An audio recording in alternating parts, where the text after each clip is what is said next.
നാലാമത്തെ യൂണിറ്റിലെ ചാപ്റ്റേഴ്സിൽ നിന്നും ചോദിക്കാൻ ചാൻസുള്ള ഏറ്റവും ഇമ്പോർട്ടൻ്റ് ആയുള്ള ക്വസ്റ്റ്യൻസ് ആണ് ഞാൻ ഈ ഒരു വീഡിയോയിൽ കാണിച്ചു തരാൻ ഉദ്ദേശിക്കുന്നത്.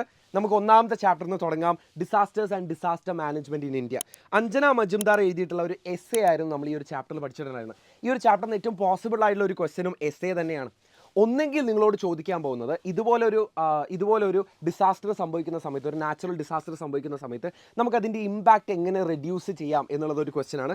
മറ്റൊന്ന് ചിലപ്പോൾ role of local communities in disaster management. അത് ചിലപ്പോൾ സമീപകാലത്ത് നടന്നിട്ടുള്ള ഏതെങ്കിലും ഒരു disaster, for example Wayanad landslide, അതുമായിട്ട് ബേസ് ചെയ്തുകൊണ്ടോ അല്ലെങ്കിൽ അടുത്ത കാലത്ത് നടന്നിട്ടുള്ള ഒരു ദുരന്തമായിട്ട് ബന്ധപ്പെടുത്തിക്കൊണ്ട് ചിലപ്പം ഒരു എസ്സേ ചോദിക്കാം. മറ്റൊന്ന് ആർട്ടിക്കിളാണ്. അതായത് നമുക്ക് എങ്ങനെ ഒരു ഡിസാസ്റ്ററിനെ പ്രിപ്പയർ ആയിട്ട് ഇരിക്കാം എന്നതിനെ ബേസ് ചെയ്തുകൊണ്ട് നമുക്കൊരു ആർട്ടിക്കിൾ ചോദിക്കാം. ചിലപ്പോൾ ഇതേ ടോപ്പിക്കിൽ നിന്ന് ഒരു സ്പീച്ചും നമുക്ക് പോസിബിൾ ആയിട്ടുള്ള ഒരു ക്വസ്റ്റ്യൻ ആണ്.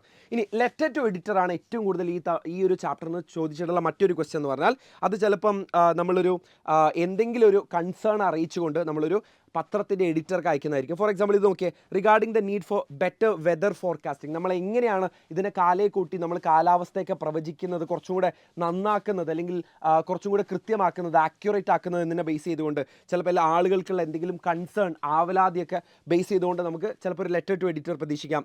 ഏതെങ്കിലും സമീപകാലത്ത് റീസെൻ്റ് ആയിട്ട് നടന്നിട്ടുള്ള ഒരു ഡിസാസ്റ്ററിനെ ബേസ് ചെയ്തുകൊണ്ട് നമുക്കൊരു ന്യൂസ് പേപ്പർ റിപ്പോർട്ട് പ്രസി ചോദിക്കാറുണ്ട്. പക്ഷേ അത് ഈ ഒരു ചാപ്റ്ററിനെ മാത്രം ബേസ് ചെയ്തുകൊണ്ടല്ല. പ്രസി എന്നുകൊണ്ട് ഉദ്ദേശിക്കുന്നത് നമ്മൾ ഒരു 3 പാരഗ്രാഫ് തന്നിട്ടുണ്ടെങ്കിൽ അതിന് ചുരുക്കി ഒരു പാരഗ്രാഫിലേക്ക് ഒരു ടൈറ്റിൽ ഉൾപ്പെടുത്തിക്കൊണ്ട് എഴുതുന്നതാണ് പ്രസി എന്ന് പറയുന്നത്. ചുരുക്കി എഴുത്താണ് പ്രസി. ഇനി സജഷൻസ് മോർ ലൈക്ക് ഒരു ഗ്രാമർ ക്വസ്റ്റ്യൻ തന്നെയാണ്. അത് സജഷൻ അല്ലെങ്കിൽ അഡ്വൈസ് അത് നമ്മൾ സെപ്പറേറ്റ് ഗ്രാമറിൽ പഠിക്കാം.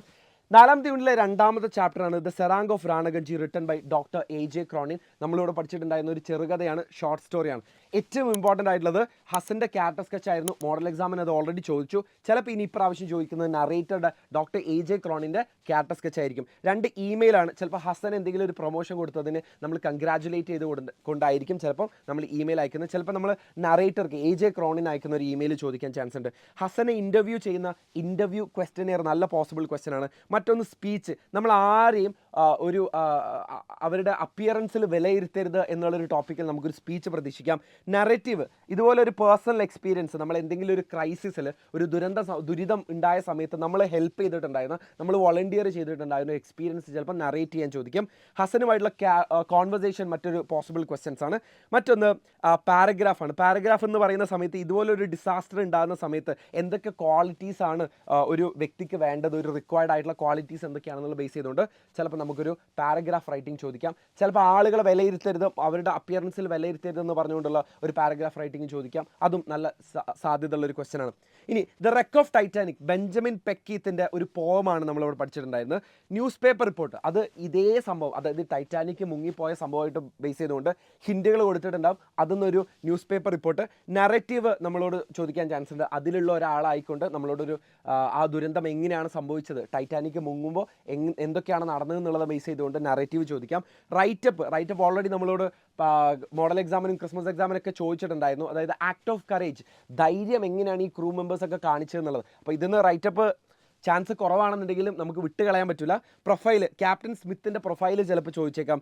Paragraph, description of the unusual courage shown by the crew. ഈ എക്സാക്ട് ക്വസ്റ്റ്യൻ ആണ് നമ്മളോട് മോഡൽ എക്സാമിന് ചോദിച്ചിട്ടുണ്ടായിരുന്നത്. ഓക്കെ, ഇനി അടുത്ത വീഡിയോയിൽ നമുക്ക് 6ാമത്തെ യൂണിറ്റിലെ ഏറ്റവും ഇമ്പോർട്ടൻ്റ് ആയിട്ടുള്ള ക്വസ്റ്റ്യൻസ് ഡിസ്കസ് ചെയ്യാം.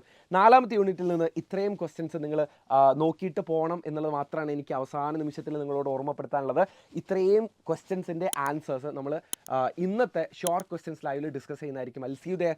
By, all the best.